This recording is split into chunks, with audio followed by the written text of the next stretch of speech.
Muchas bendiciones, bienvenidos una vez más para esta charla que tenemos en el día de hoy.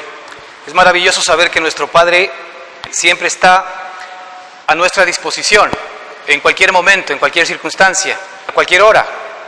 Es muy importante saber que Él mora y vive en nosotros y que nuestra relación con Él no es un tema de para después, es un tema de para hoy. No olvidemos que la Escritura nos dice que la salvación es ¿para cuándo?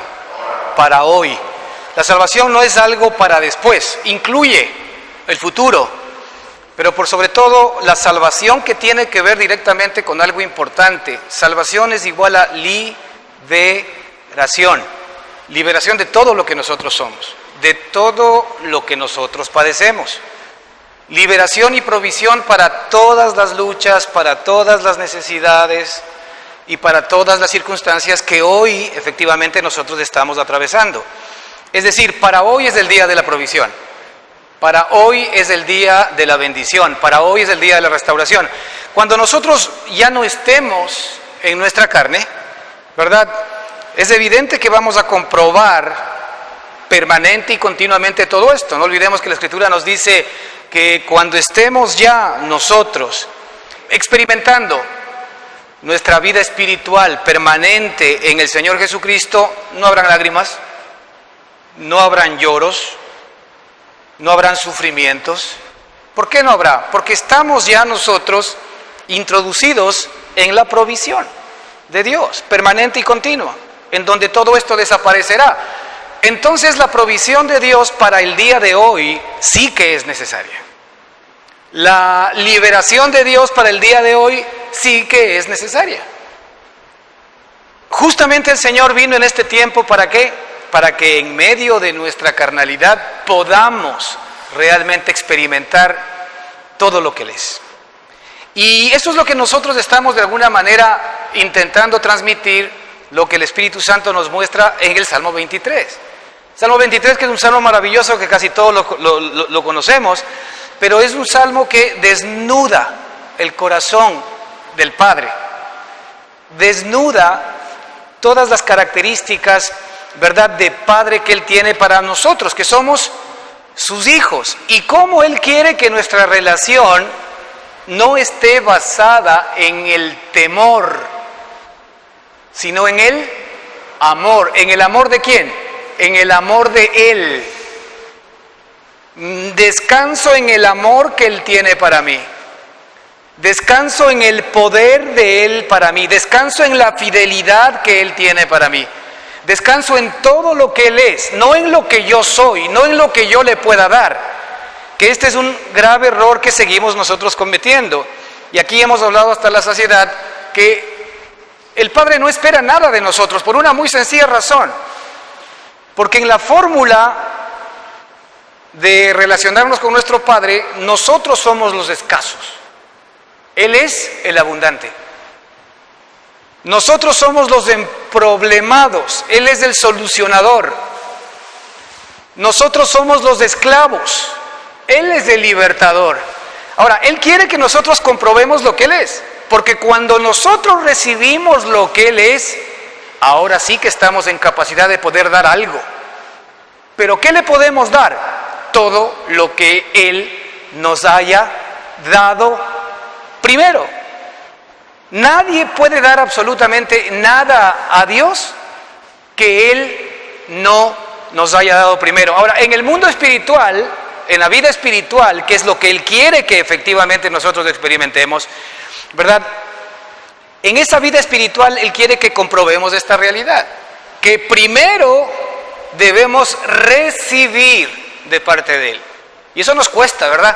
Porque en nuestra carne nosotros estamos adoctrinados, estamos enseñados, nuestra naturaleza está enseñada a sacrificarse, a trabajar, a dar, a mostrar, a tener que entregar. Eso lo vemos desde Caín. Nosotros estamos acostumbrados a ganarnos la confianza, a ganarnos el amor, a ganarnos las cosas, ¿no? Eso nos enseñan desde pequeñitos cuando estamos nosotros en la relación con nuestros padres. Enseñamos a nuestros hijos a que si tú te portas bien, a que si tú haces esto, haces el otro, vas a recibir algo a cambio. y trasladamos esa perspectiva a nuestra relación con nuestro Padre. Y nuestro Padre no tiene nada que ver con eso, porque Él es provisión, Él es amor, Él es bendición, Él es todo lo que usted y yo necesitamos. Pero para poder tener todo lo que Él es, ¿qué tenemos que hacer? Primero recibir lo que Él es, y arrancamos recibiendo su amor. Si nosotros no recibimos la abundancia de su amor, y sabemos que el amor significa muchísimo para nosotros, significa perdón, significa misericordia, significa el anhelo que el Señor tiene para usted y para mí de estar unidos permanentemente con Él. Cuando la Escritura, por ejemplo, dice que Él nos anhela celosamente, fíjese el término que Él utiliza, Él nos anhela celosamente, es decir, Él es un celoso de su alma. Él le ama tanto a usted que no le quiere compartir con el mundo, no le quiere compartir con la carne, porque el Espíritu le anhela a usted celosamente. Es decir, Él lo quiere solamente para Él. Es decir, usted es solamente para Él, así es como Él lo ve. ¿Sí? Él le quiere a usted, ¿verdad? ¿Pero para qué? Para todo aquello que estamos viendo en el Salmo 23. Para bendecirle, para proveerle, para que conozca su voluntad, que es buena. ¿Para quién? Para mí. Es buena para mí. Hay que personalizar eso. Es buena para mí. Es agradable. ¿Para quién? Para mí. Y es perfecta para mí. Es decir, Él tiene una voluntad maravillosa para mí. Fíjese, hasta Él nos provee de nuestra hoja de ruta. La voluntad de Él es que nosotros efectivamente conozcamos todo ese amor inmenso que Él tiene para todos y cada uno de nosotros. Entonces hemos estado desde el versículo 1 en el Salmo 23, ¿verdad? Recorriendo varios temas que son muy importantes, y queremos continuar hoy desde donde nos quedamos la semana pasada, y habíamos llegado al versículo 3, en donde Él dice que confortará mi alma, me guiará por sendas de justicia, por amor de su nombre. Y este tema es muy importante, ¿no? Porque si nosotros lo entendemos de nuestra carne, hasta podríamos pensar que Dios es egoísta, por amor de su nombre. Bueno, sí, porque hemos relacionado que el nombre en la Escritura tiene que ver directamente con la persona, ¿sí? Y Él ha puesto la persona de Él mismo, su vida, por medio del Cristo que está en usted y en mí. Él ha puesto la persona de Jesucristo, y a esa persona que Él ve hoy día en usted es el que Él ama poderosamente. ¿Por qué lo ama? Por una muy sencilla razón, porque es su Hijo. Porque es su Hijo. No olvidemos que en nuestra primera relación con Dios, en Adán, nosotros fuimos creados por Dios. Creados por Dios. La Escritura nos habla que Él nos hizo, ¿verdad?, de barro con sus manos. Pero en nuestra segunda relación con Dios, que es en Cristo Jesús, somos engendrados. Hay una diferencia total. Para que usted pueda ser imagen y semejanza, usted no puede partir de Adán, porque en Adán usted es sombra de Cristo. Pero para poder ser imagen y por sobre todo semejanza de Él, usted tiene que ser igual a Él, es decir, de la misma especie. Cuando el Señor dijo en Génesis, hagamos al hombre a nuestra imagen y semejanza, es lo mismo que haya dicho, hagamos al hombre de nuestra especie. ¿Sabe lo que significa ser de la especie de Dios? ¿Usted se ve como la especie de Dios, o usted se ve en Adán tratando de hacer lo que es imposible para Adán? ¿Por qué? Porque para ser de la especie de Dios hay un requisito indispensable. ¿Cuál será? El ser nacido de Él. Porque si yo no tengo sus genes espirituales, su ADN espiritual, sus cromosomas espirituales, yo no puedo ser nunca como Él. Ahora, si yo he nacido de Él, ¿cuál es mi futuro? Ser como Él.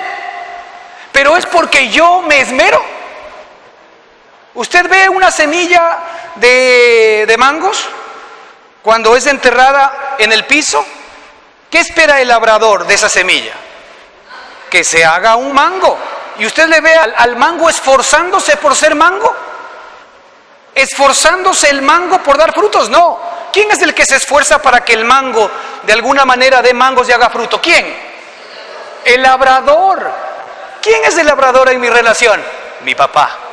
Él lo que ha hecho, como es el sembrador y es el labrador, él lo que ha hecho es poner su semilla en buena tierra.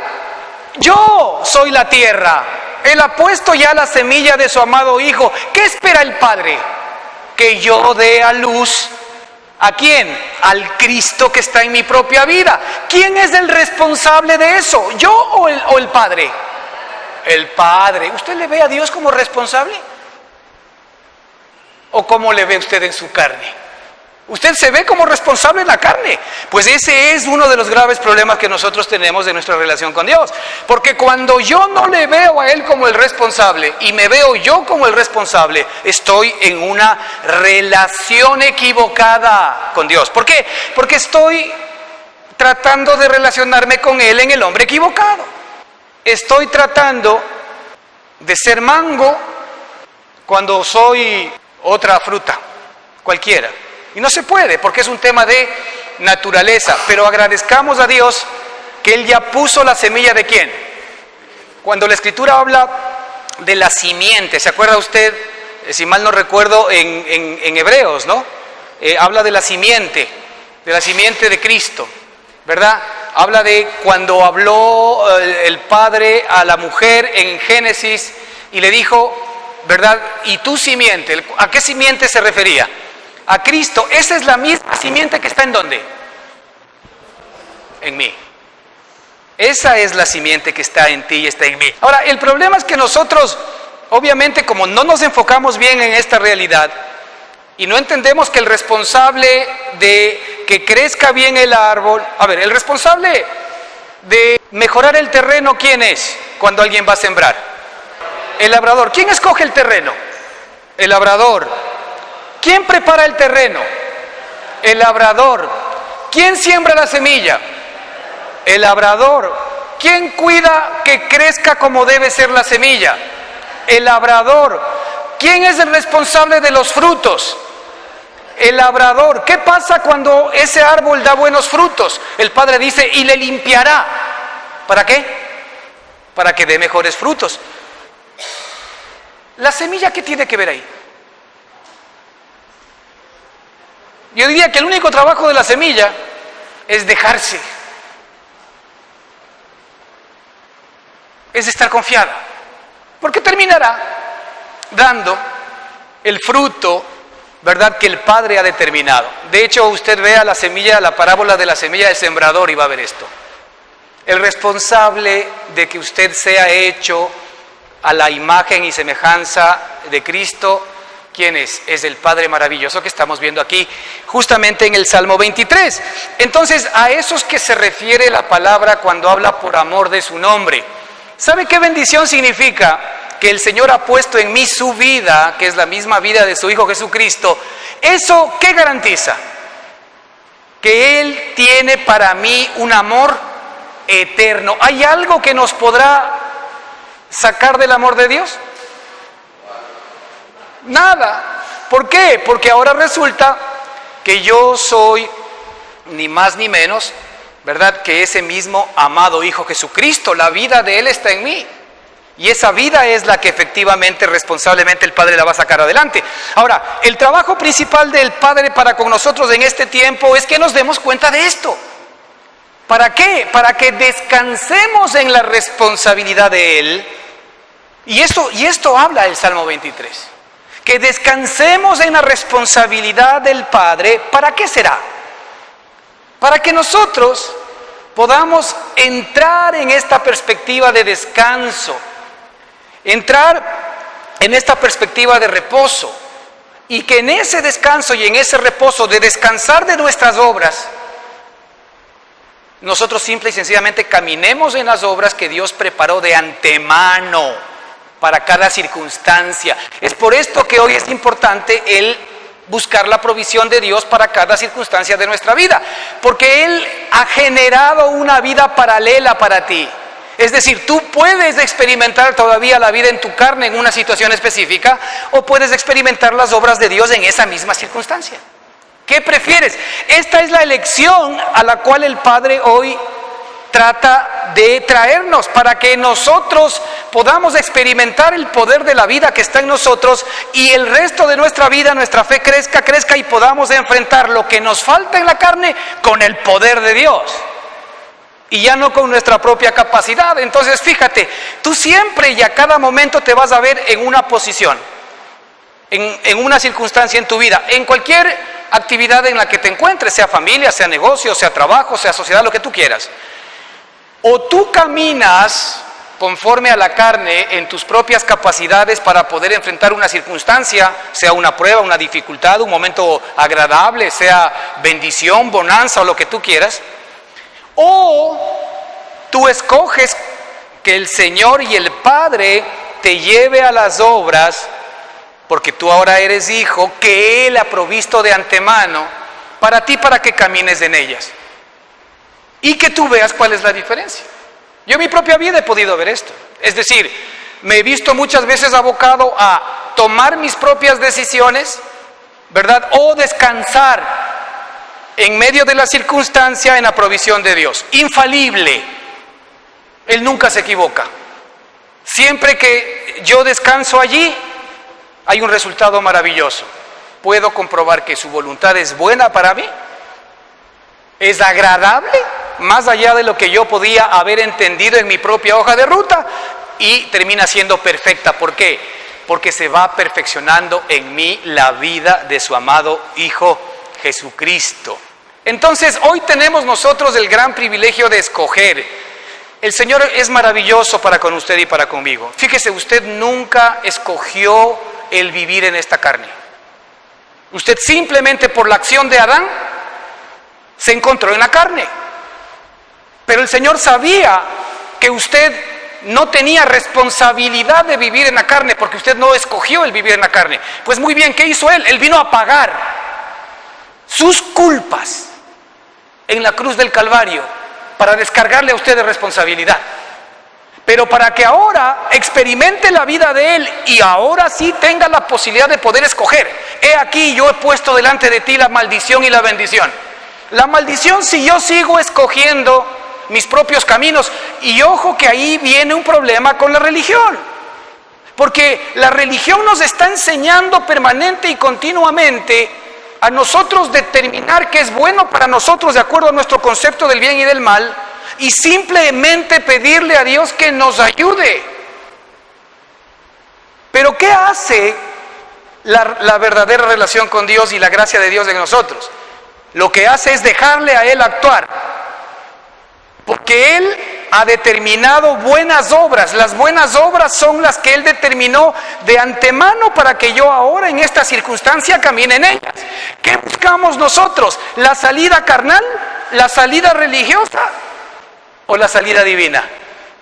La salida divina abre el mar en donde usted ya ve que no hay ninguna posibilidad. La salida divina ve por encima de sus capacidades. La salida divina ve por encima de sus inventarios. La salida divina ve por encima de sus amigos o de sus enemigos. Porque usted tiene a favor a su papá. Él es responsable de sus hijos, Él nunca le va a abandonar. ¿Por qué? Porque si usted en un momento determinado aceptó recibir a Cristo en su corazón, lo hizo por fe, desde ese momento usted es hijo. Y desde ese momento el trabajo del Padre es hacer que crezca en usted lo que le corresponde como hijo. Gracias a Dios que Él es nuestro papá. Nunca nos va a abandonar. Y aún permite circunstancias de nuestra carne, ¿para qué? Para que lo busquemos, para que dependamos, para que entendamos que Él cargó nuestros sufrimientos, nuestros errores, nuestras luchas, nuestros problemas, nuestras dificultades, y para que ahora vivamos la maravillosa victoria de Cristo Jesús nuestro Señor. La vida victoriosa no es más que vivir a Cristo en cada uno de nosotros. No es más que vivir a Cristo. ¿verdad? Hay una palabra que se debería utilizar que nunca la dice la Biblia, pero cuando habla, por ejemplo, de santificación, habla de purificación. Yo digo que la palabra en el fondo significa algo muy importante, significa cristificación. En este momento el Padre lo que está haciendo con nosotros es cristificarnos. Es decir, hacer que en nosotros se levante todo lo que es de Cristo. ¿Cómo el viejo hombre puede conseguir cristificarse? No, el viejo hombre a lo mucho lo que puede conseguir en Cristo es crucificarse. Pero nosotros en la nueva criatura sí nos vamos cristificando. ¿Tú te estás cristificando? ¿El Padre te está cristificando? Porque ¿quién es el que te tiene que cristificar?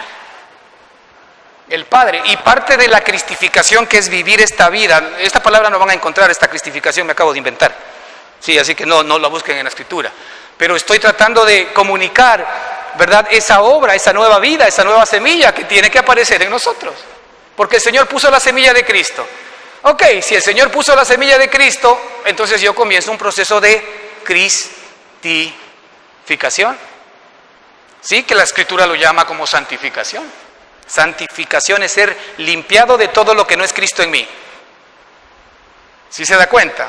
Purificación es ser efectivamente libre de todo aquello que no es de Cristo en mi propia vida. Ese es el trabajo de él. ¿De quién? Cuando efectivamente el hortelano, ¿verdad?, ve que hay un virus, que hay una peste en su cultivo, ¿qué hace? La limpia, la ataca. Bueno, ¿usted no cree que el Señor nos ve a nosotros desde la misma perspectiva? Muchos de nosotros estamos, aun cuando ya tenemos la semilla, pero estamos ¿qué? Estamos con peste. La peste sigue siendo nuestro pecado. Pero el problema para Dios ya no es nuestro pecado, porque Él ya pagó todo por nuestro pecado. El problema para Dios es que nosotros no vemos lo que Él está viendo. Si yo no veo lo que Él está viendo, entonces yo siempre voy a seguirme viendo como responsable. Aquí dijimos algo muy importante la vez pasada, y tal vez es bueno volverlo a repetir. ¿Sabe cuál es la pista más clara de que usted está en la fe? Porque esto cuesta, o sea, esto cuesta en la carne, que es imposible casi que aceptarlo. Una prueba clara de que usted está en la fe es cuando a Él le ve responsable de la obra de Él en usted. Ahora, esto no significa que usted se vuelva irresponsable. Esto significa que cuando usted le ve responsable a Él, se comienza usted a cristificar y va a salir todo lo que Cristo es. Eso es lo que usted necesita. Usted no necesita ser bueno. Usted necesita más de Cristo, porque Cristo incluye todo eso. Usted no necesita dejar cosas. Usted necesita más de Cristo, porque Cristo incluye el hacer buenas cosas. Usted no necesita hacer un listado de qué tiene que cambiar. Usted lo que necesita es más de Cristo, porque en Cristo está todo el cambio que usted necesita. Es más, el intercambio, porque ni siquiera es un tema de cambiar. Lo más alto del viejo hombre, lo más hermoso, lo más bonito, lo más santo, no le hace a él más grande que el título de que es un buen pecador. Nada más. Pero lo más pequeño del nuevo hombre es más grande que todo lo del viejo. Eso nos dice y nos muestra la Escritura. Entonces, hermanos, por amor de su nombre, aquí tal vez el mensaje que el Espíritu nos quiere dar a usted y a mí es que por Dios deje de verse a usted mismo. Esto es un mensaje que a mí me da el Espíritu permanentemente, porque yo siempre caigo en la tentación. Eso es caer en la tentación, ¿sí?, de verme a mí mismo. Las demás cosas ya son consecuencia nomás. Cuando yo me veo a mí mismo, yo comienzo a caminar como yo mismo, en mi carne. No se olvide que la Escritura nos da este tip muy importante en Proverbios, y dice que lo que el hombre piensa en su corazón, tal es él. ¿Y cuál es el corazón? Su mente, su entendimiento. Lo que usted piensa en su entendimiento. ¿Usted está pensando carnalmente? ¿Usted está pensando en salidas carnales? ¿Usted permanentemente tiene su mirada puesta en las cosas de este mundo? ¿Qué es eso? Ahora, es natural que el hombre natural piense cosas naturales, ¿o no? Claro que es natural, pero el Señor nos conmina a que tengamos puesta nuestra mirada ¿en quién? No en la oración,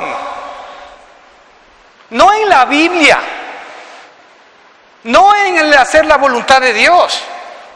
No en ver cómo somos mejores personas, no, que tengamos puesta nuestra mirada en Cristo. ¿Por qué? Porque la Escritura nos dice algo muy importante, porque Él es el autor de la fe. A ver, sin la fe de Cristo, tú no puedes ver cómo estamos hablando el día de hoy. Él es el autor de la fe. Es decir, cada vez que yo no veo las cosas como Cristo las ve, yo no estoy en fe. Yo estoy en la fe fingida. La fe fingida es la fe engañosa, la fe que tiene Adán. Y la fe que cree en Dios, pero no le cree a Dios. Escuche bien, la fe que cree en Dios, pero que no le cree a Dios. Esta es la fe que tenían los israelitas cuando dijo que ellos oyeron las buenas nuevas, pero dice que no les sirvió de nada porque no iba acompañada de fe en las que lo oyeron. Ahí hay un componente, ahí hay un ingrediente que se llama fe. Pero, ¿qué produce el Espíritu? Uno de los ingredientes o una de las manifestaciones del Espíritu es fe. Es decir, la fe de Cristo es la que tú necesitas, porque la fe de Cristo no es más que el Señor te mete en su mente y te hace ver las cosas como Él las ve, en medio de cualquier circunstancia. Es decir, esa fe tiene que ver con el hecho de que usted recordará la experiencia de Sadrach, Mesac y Abednego, que fueron estos 3 israelitas que estuvieron echados en el fuego ardiente. ¿Recuerda? Ellos estaban en el fuego ardiente viviendo una realidad en donde inclusive los que se acercaron al fuego para echarles quedaron quemados inmediatamente. Se incineraron. Pero ellos estaban viviendo en el fuego. Isaías dice: cuando pases por el fuego, no te quemarás. Ellos estaban en el fuego y he aquí había un cuarto hombre con ellos, dice la Escritura. ¿Cómo no les pasó nada? Estaban viviendo el fuego, pero no se quemaban, porque ellos estaban viendo lo que Dios ve. Ahí es donde el Señor nos quiere llevar. Dios en momentos te lleva al fuego, porque la Escritura dice: aun cuando pases por el fuego, no te quemarás. Aun cuando pases por los ríos, no te ahogarás, no te anegarán. Ojo, pero dice cuando pases por el fuego, así que hay que pasar por el fuego. Cuando pases por los ríos, ojo, entonces hay que pasar por los ríos. La promesa es no que no vas a pasar por el fuego. La promesa más bien es que cuando pases por el fuego vas a comprobar el poder de Dios en tu vida. Vas a comprobar la vida que está en ti. Vas a comprobar todo lo que Dios ya ha puesto en tu corazón, en tus genes, para que desde hoy tú efectivamente puedas ejercer lo que te corresponde. El Señor dice: más a todos los que le recibieron, a todos los que creyeron en su nombre, en su persona, en lo que Él dice, les dio potestad de ser hechos hijos de Dios. La potestad es algo que uno tiene que ejercer. Si yo le doy potestad a alguien, ¿verdad?, siendo presidente de la República, para que ejerza un ministerio, él tiene que ejercer el ministerio, él tiene la potestad. Pero si no lo ejerce, ya es un problema de él, porque él tiene la autoridad. Pero ¿qué tiene que hacer el ministro para poder experimentar el poder que tiene? Ejercer. ¿Qué tiene que hacer el Hijo de Dios para experimentar el poder que tiene? Ejercer. Ejercer. Por eso es que el Señor Jesucristo les decía, por ejemplo, a los discípulos, que la fe que ellos tenían era tan grande que iban a hacer cosas más grandes que las que Él hizo. Y dijo que si nosotros tuviésemos fe, la fe de Él, así sea como un pedacito, le diríamos a una montaña: muévete, y la montaña se movería. Eso es potestad de ser hecho hijo de Dios. Es decir, el nivel de la fe de Dios hace que tú puedas mover montañas. Pero la pregunta es: ¿estamos ejerciendo? Porque esa fe la tenemos. El tema es que no hemos llegado nosotros a poder ejercer la fe. Cuando un niño es hijo de un rey, ¿el niño es rey? ¿Qué dice usted? Técnicamente es rey, ¿o no? Claro, es rey. ¿Pero él está ejerciendo su capacidad de ser rey? No. ¿Por qué? Principalmente, ¿por qué? Porque desconoce lo que le corresponde. Desconoce lo que le corresponde. Básicamente el problema de él no es que no sea, es que desconoce. Ahora, ¿sabe qué es lo más triste para nosotros? Es que nosotros conocemos, pero no ejercemos. Nosotros ya decimos yo creo en Dios, pero no ejercemos nuestra capacidad de ser hechos hijos de Dios. ¿Cómo nosotros comenzamos a ejercer? Pues ¿cómo Él lo hace? Él llama a las cosas que no son como si fuesen. ¿Usted llama a las cosas que no son como si fuesen? Eso no es ejercer el poder de Dios. ¿Cómo se ve usted con el Señor en cualquier circunstancia que usted emprende? ¿Usted se ve como Él le ve? El Señor dice, por ejemplo, en el Salmo 1, dice que el hombre, este hombre del que habla en el Salmo 1, dice, todo lo que hace, ¿qué? Prosperará. Todo lo que hace prosperará. Bueno, qué raro, si el Hijo de Dios está en mí, ¿cómo si el Hijo de Dios es el que verdaderamente comienza en mí, algo podrá fracasar? No, ¿verdad? Es imposible. Todo lo que hace prosperará. ¿Cuál es el requisito? El requisito es verme en mi verdadera posición de hijo, para que yo pueda recibir la revelación de lo que Dios ya me ha dado y pueda ejercer el derecho legal de ser hecho hijo de Dios. Eso es importante, hermanos, que lo entendamos, porque la vida cristiana no puede reducirse a mi mejor esfuerzo por tratar de ser como Cristo. No, eso es carnalidad. La vida cristiana para Cristo y para el Padre es que hoy yo comience a ejercer el poder de ser hecho hijo de Dios. El poder de ser hecho hijo de Dios. Y ese poder se manifiesta en el amor, en el gozo, en la paz, en la paciencia, en la benignidad, la bondad, la fe, la mansedumbre, la templanza, la santidad, todo lo que Cristo es. ¿Qué hago yo? Simplemente estoy de acuerdo con Él. Señor, ahora Cristo vive en mí. La vida de Cristo es la que yo anhelo, no mi esfuerzo particular. Porque cuando yo meto la mano la friego. No mi esfuerzo particular, sino la vida de Cristo levantándose en mí. Esto es algo que el Señor lo va a lograr en su vida. Cuando usted ya tiene la vida de Cristo en usted, usted está condenado en el aspecto positivo a ser como Cristo. Bendita condenación si fuese así. Usted está predestinado a ser como Cristo. Porque es una ley de Dios. Todo lo que el hombre siembra, eso también segará. Y aplicado a la vida de nuestro Padre, ¿qué ha sembrado Él en nosotros? A Cristo, ¿qué va a cosechar de nosotros? Cristo, ¿qué espera que yo le pueda dar como fruto? La vida de Cristo, no mis buenas obras. La vida de Cristo Él espera que yo le dé como fruto. De ahí que cuando el viejo hombre trata de darle el fruto, como Caín, lo mejor de su trabajo, lo mejor de su esfuerzo, su chequera y todo lo que él pueda, está bien, dáselo. Pero pregúntate si ese es tu esfuerzo, porque si es tu esfuerzo, ¿cuál va a ser la reacción del Padre? ¿Le interesa lo que tú des? Bueno, al Padre no. Seguramente a la congregación sí, es otra cosa, pero al Padre no le interesa lo que tú le des.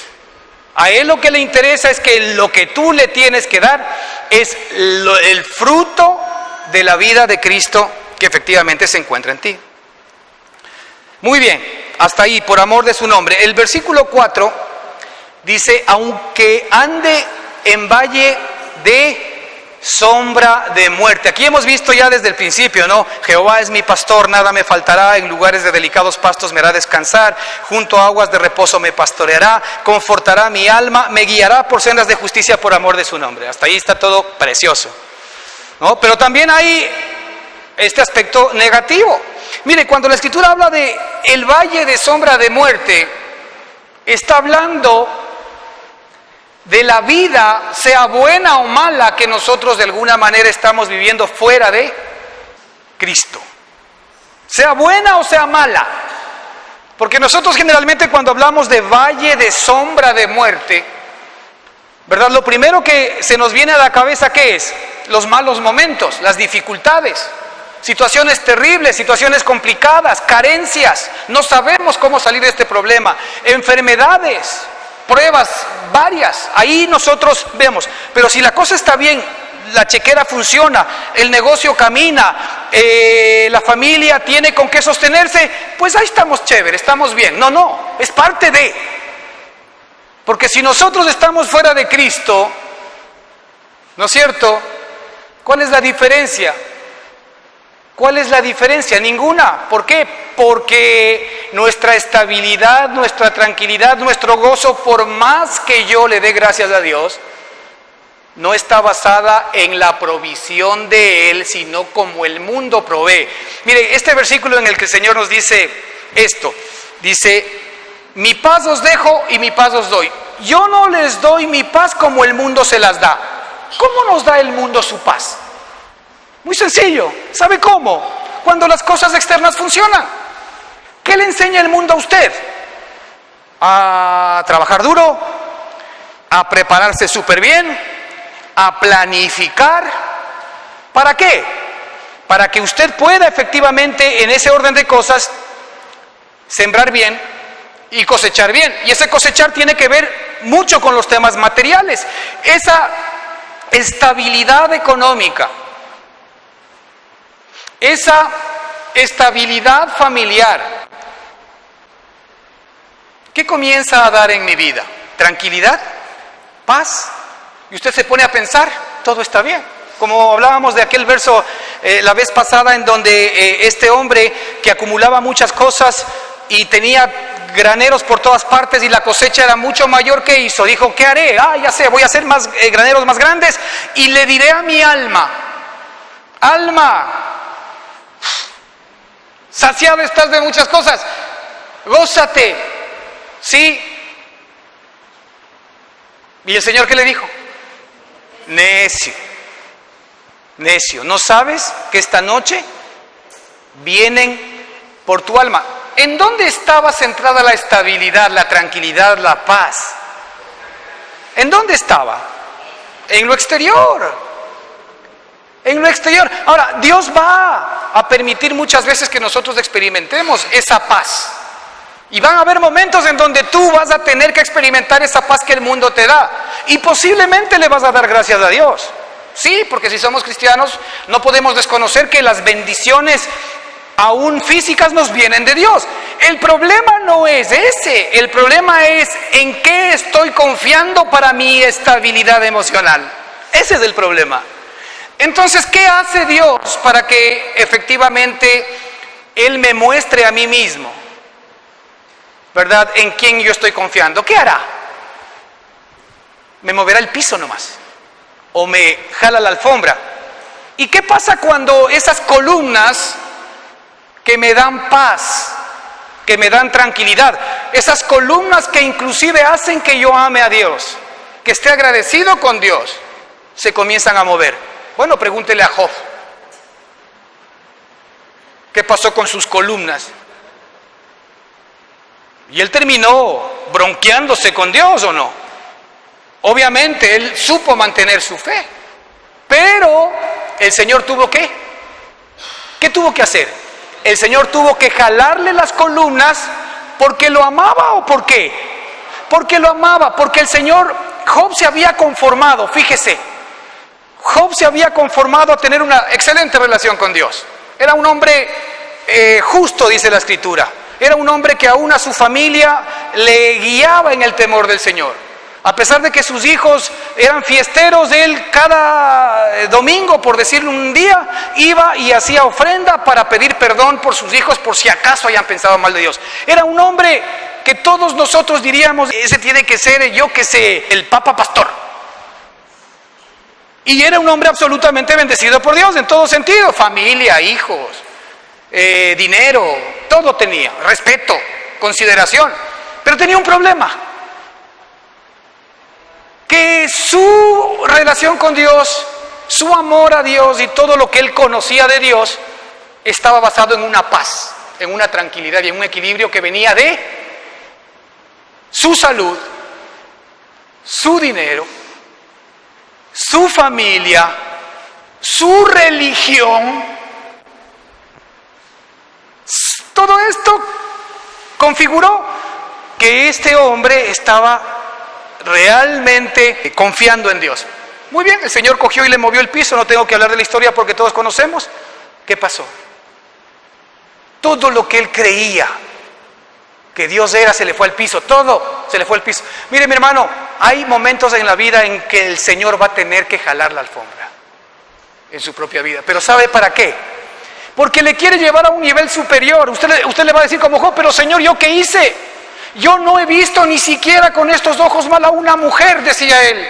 Yo he sido honesto, he sido serio, he sido un buen hombre, te he amado todo el tiempo, he pagado mis diezmos, he pagado mis ofrendas. Tú conoces mi corazón, cómo me he manejado con mis hijos. He sido por donde tú le ves un hombre bueno. ¿Cómo es que me haces esto? ¿Cómo es que me haces esto? Resulta que ahora Job le hace deudor a Dios. ¿Acaso Dios no sabía que había eso en el corazón de Job? ¿Acaso no sabía Dios que la estabilidad de la relación y el amor que le profesaba Job estaba basado en algo que es finito? ¿En algo que no se puede sostener? No. ¿Qué le dijo Dios a Abraham? Le dijo, tú tienes, Abraham, un galardón. Le dijo, yo soy tu galardón. Yo soy tu galardón. Tu galardón no es que te voy a dar un hijo. Tu galardón, yo soy tu galardón. ¿Tú has visto que Dios es tu galardón? ¿Has visto que la vida que ya está en ti es tu galardón? Eso es todo lo que necesitas. Ok, pero para que yo pueda entender eso, entonces tendré que remover todo aquello que me está dificultando el que entienda esa realidad. Job experimentó eso. ¿Qué pasó? Después de todo el drama que tuvo que sufrir, de toda la situación que tuvo que enfrentar. Ahora, aquí hay un tema maravilloso para usted y para mí, que me muestra el Espíritu. Sí, Job sufrió, pero ¿sabe qué? Él sufrió en carne propia, porque ya sabe todo lo que sucedió. Pero Job no tenía todavía, escuche bien, la ayuda y la bendición que usted y yo tenemos hoy, porque resulta que el Señor hoy nos dice aquí, aunque andes por valle de sombra de muerte, no temeré mal alguno. ¿Sabes lo que te está diciendo el Señor? Te está diciendo que el nuevo hombre que está en ti, al que tienes que experimentar, tiene una característica que es la misma de él. No teme mal alguno. Tú has vivido circunstancias difíciles en tu vida en la cual no has temido que te pase absolutamente nada. Pues bendiciones, porque estás comenzando a ver como Dios ve. Estás comenzando a sentir como Dios siente. Estás comenzando a experimentar como Dios experimenta. Pero si al contrario, tú estás en la posición de joven donde estás chillando, estás llorando, porque a mi Señor, si yo he sido esto, he sido lo otro, pues el Señor te está removiendo el piso para que dé paso ¿a quién? Al Hijo que está en ti, al poder que está en ti, y para que tu confianza esté fundamentada en tu Padre. Fíjese lo que dice la Escritura en el mismo verso: Jehová es mi pastor y nada me faltará. ¿Por qué nada me faltará? Decíamos, porque Él es la provisión absoluta y total. Él no es escaso, Él es infinito. Él tiene todo lo que te hace falta a ti. Nada me faltará. Ese es el nivel de confianza que tú tienes que mantener en Dios. El nivel de confianza que no permita que cuando Él te manda maná del cielo, tú como eres empresario, quieras acumular cosas para hacer graneros más grandes, que en algún sentido implica no necesariamente confiar en que tal vez mañana Dios no pueda proveer. Entonces, ¿qué hago yo? Bueno, agarro triple maná. ¿Y qué decía el Señor respecto del que agarraba más? Bueno, trabaja nomás por gusto. Acumula nomás, porque todo lo que guardes y lo que no te comas hoy día se va a podrir. Esto tiene que ver con algo maravilloso. Dios es fresco todos los días. Dios es fresco todos los días. La religión hace que acumulemos cosas que comienzan después a apestar y no nos permiten comernos al Cristo fresco todos los días. Cristo es la provisión diaria. Hay que comenzar a mirar así. Dios nos va a poner en circunstancias en las cuales tú tienes que confiar en su provisión. Eso no significa inactividad, porque la carne dice: ¿y ahora qué hago? No, no es un tema de ahora qué hago, sino es un tema de fe. Más el justo, pero el injusto vivirá por su trabajo. El injusto vivirá por su estrés. El injusto vivirá por su planificación. El injusto vivirá por sus capacidades. El injusto vivirá por sus contactos. No, así es. El justo por la fe vivirá. ¿Qué va a pasar? Pues el Señor es mi pastor, nada me faltará. Todo lo que tú necesitas, todo, el Señor lo ha provisto de antemano. Lo único que tú tienes es que mirar que la mano de Dios está a tu favor. Ahora tienes que permitírselo. Es la única parte que a mí me queda. Permitirle a Dios que Él me demuestre que Él es mi pastor y que ha provisto todo. Por eso dice la Escritura, nada me faltará para lo espiritual, para lo anímico, para lo físico, para el bolsillo. Cuando te está faltando algo, dale gracias a Dios porque Él quiere llevarte a la experiencia de que nada te faltará. Pero ¿qué es lo que hacemos nosotros cuando nos falta algo? Dios no puede existir. Si yo he hecho esto, si tanto tiempo, Señor, yo te he servido, si yo, todo, le sacamos en cara lo que hemos hecho. He dejado de hacer esto, ahora hago esto, me levanto a las 3 de la mañana todos los días a orar, pago mis ofrendas, mis diezmos, soy parte, yo qué sé, del equipo misionero de esto, lo que quieras. No se trata de eso la Escritura, se trata de que Él es tu papá. Él es tu papá y Él dice, nada me faltará. En la vida espiritual, en la vida en nuestra nueva vida, ¿verdad? Con nuestro nuevo Padre, es muy sencillo, Él es todo para nosotros. De hecho, la Escritura dice que Cristo tiene que llegar a ser el todo y en todos. Él es el todo. Lo que Dios te está enseñando es que Él es todo lo que tú necesitas para cada circunstancia de tu vida. Si hay una falencia hoy, si hay una necesidad que tengas, cualquiera que sea, pues necesitas más de Cristo en esa área de tu vida. Más de Cristo, porque el momento en que Cristo penetra ahí, todo está resuelto. Todo efectivamente está resuelto. Aunque ande por valle de sombra de muerte, no temeré mal alguno. Aquí quisiera ver esto. ¿Por qué dice la Escritura? Porque tú estás conmigo. Ahora, esto hoy nosotros lo podemos ver como una gran realidad. Dios está contigo. Dios está contigo. Ok, ahí está la garantía. Porque tú estás conmigo, es que yo estoy seguro. ¿Tú estás consciente todos los días de que Él está contigo? Tal vez esa es una de las cosas importantísimas que tenemos que comenzar a recibir todos los días. Señor, tú estás conmigo. ¿Tú arrancas el día con Él? ¿O arrancas el día con el afán, con la ansiedad, con el problema, con el que qué voy a hacer, con el que cómo voy a trabajar, con el que cómo me voy a ganar el día de hoy, ¿verdad? El pan. Sí, tú puedes arrancar con eso. ¿Con quién estás arrancando? ¿Con Él o contigo? Estás arrancando contigo.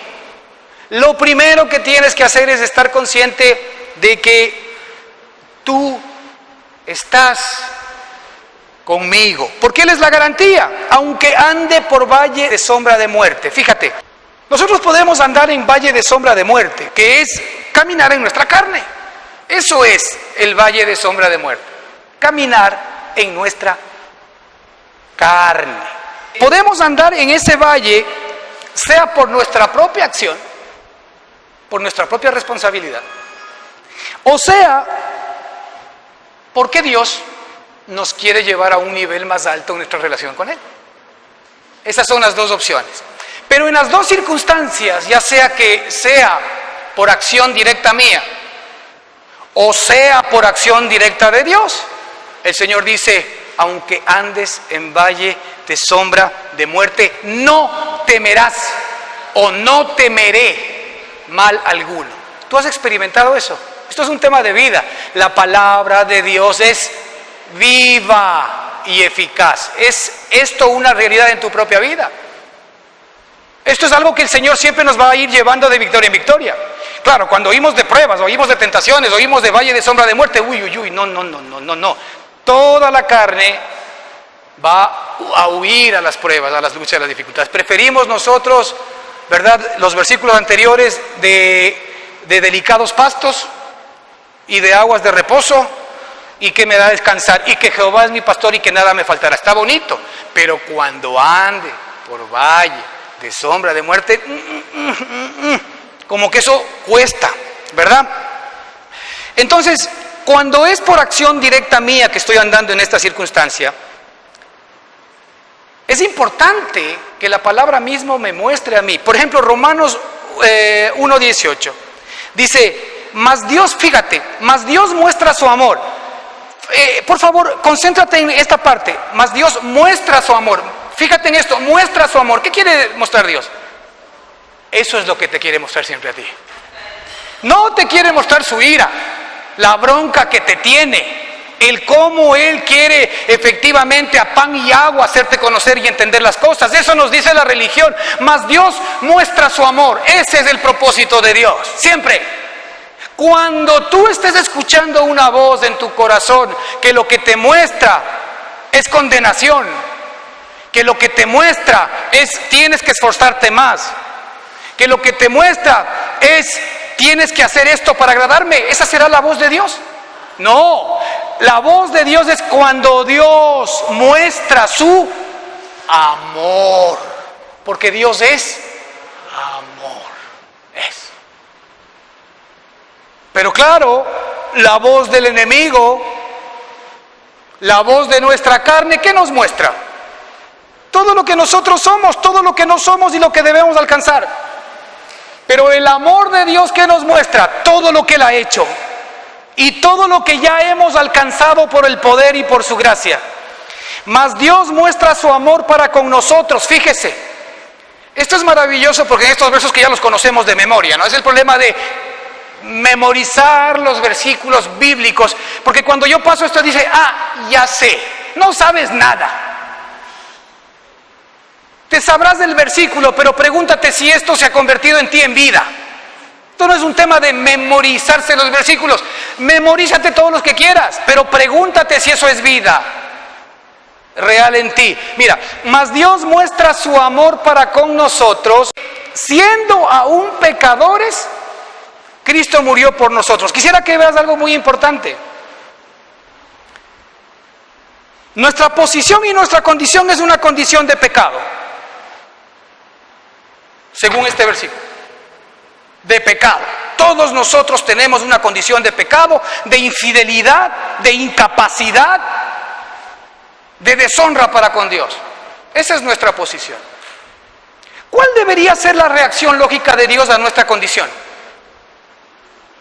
¿Qué es lo que la religión nos enseña?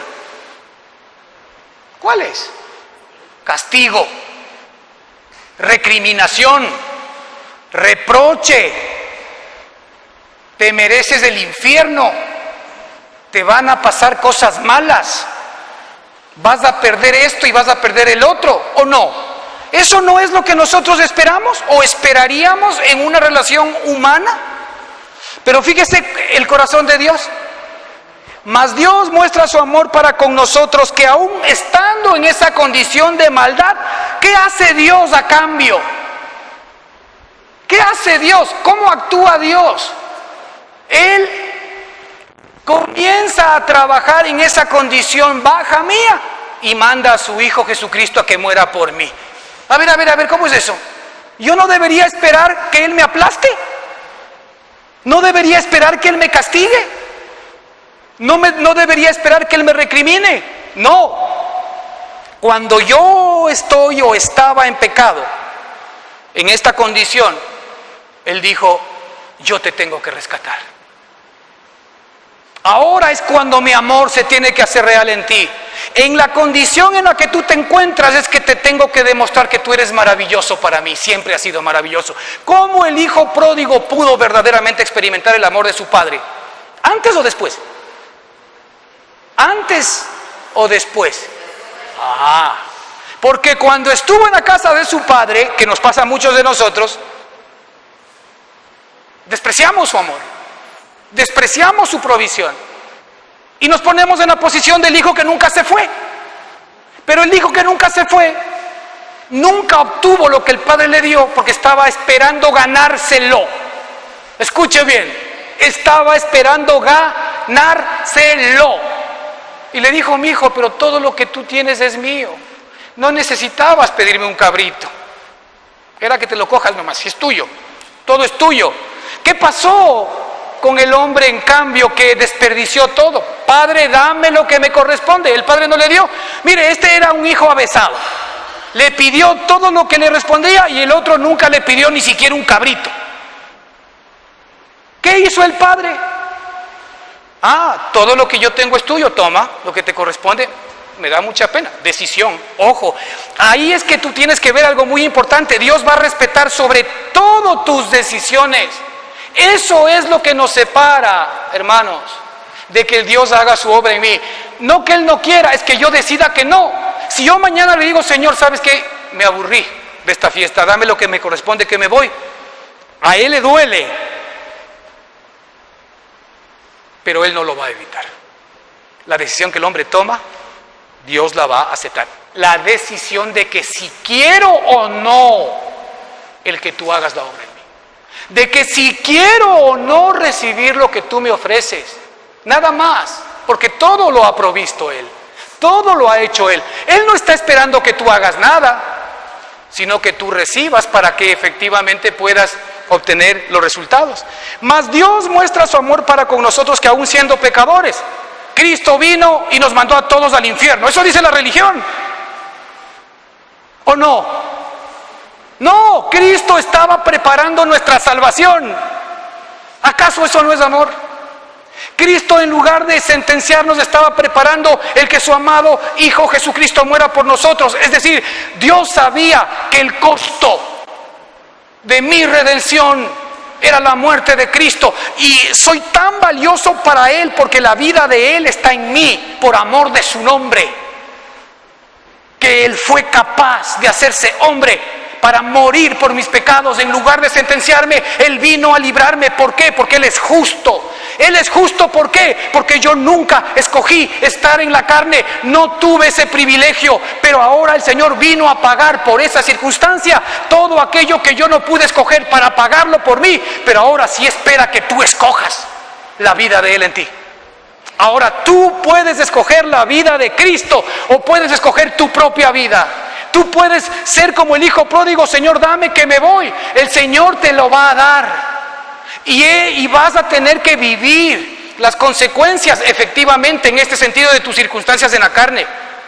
Pero ¿para qué el Señor lo permitió? Porque ¿sabe qué quería el Padre enseñarnos ahí? Que Él siempre quiere llevarnos a un nivel más alto del amor que Él tiene. Él no nos quiere enseñar su furor. Él nos quiere enseñar su amor. Mas Dios muestra su amor para con nosotros. Siempre. En cada circunstancia, en cada momento, Dios nunca va a desaprovechar la oportunidad de mostrar el amor que tiene para ti. Eso es lo único que tiene para ti, amor.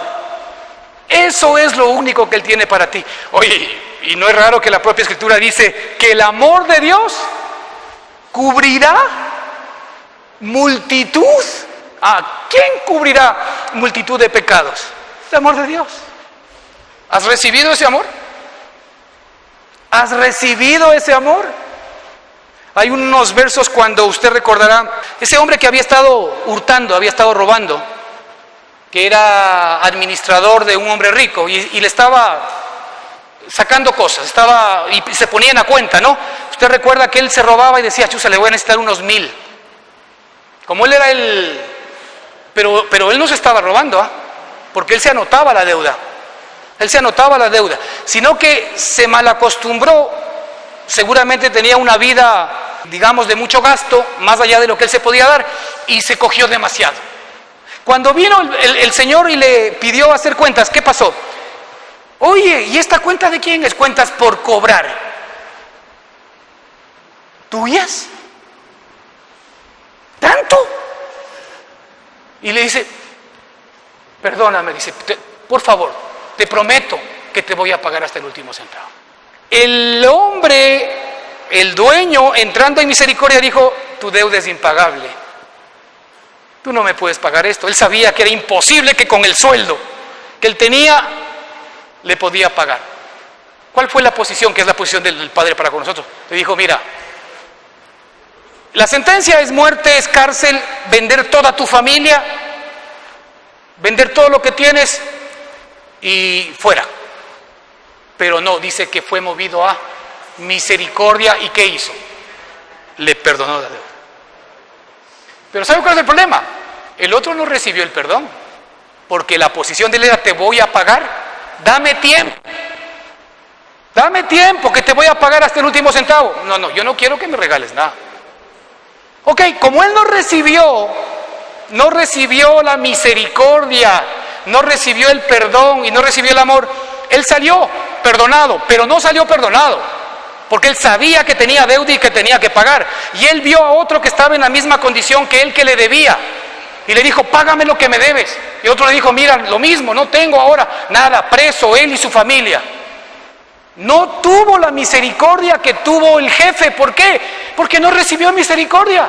Tú no puedes tener misericordia, tú no puedes tener amor, tú no puedes tener clemencia si tú primero no recibes amor, misericordia y clemencia. Si tú no recibes lo que Él es, tú no puedes dar lo que Él es. Y resulta que cuando se enteró por los siervos lo que había hecho este hombre, ¿qué hizo el padre? Muy bien. ¿No recibiste misericordia? Yo tampoco tengo misericordia adentro. Me pagas hasta el último centavo. Ahí está. Nuestra deuda, hermanos, es impagable. Dios sabía que nuestra deuda era impagable. ¿Qué le estaba haciendo? Venir a redimirnos, pagar la deuda por su Hijo Jesucristo. Pagó la deuda. ¿Tú estás consciente de que tu deuda es impagable? Entonces, por favor, deja de pagarle. La religión nos enseña a pagarle las deudas a Dios. No puedes pagar tu deuda con Dios. Y es tan ofensivo que muchas veces tenemos que hacer cosas para Él para pagar. No puede ser que Él esté interesado en cosas nuestras, como si es que Él necesitase de los hombres, como si es que a Él le hiciese falta algo. Eso lo dice la Escritura. Entonces, aunque ande por valle de sombra de muerte, no temeré mal alguno. Eso es lo que tenemos que experimentar. Mas Dios muestra su amor para con nosotros, y ahí me quiero quedar hoy porque vamos a continuar con esto mismo la próxima semana. Mas Dios muestra su amor para con nosotros. En el Salmo 23, si usted ve todo el Salmo 23, hay una palabra maravillosa que puede mostrarse ahí. Dios muestra su amor para con nosotros. Y Romanos nos lo dice más clarito. Mas Dios muestra su amor para con nosotros, que aún siendo pecadores, Cristo murió por nosotros. Cristo murió por nosotros. Vamos a continuar la próxima semana. Amén.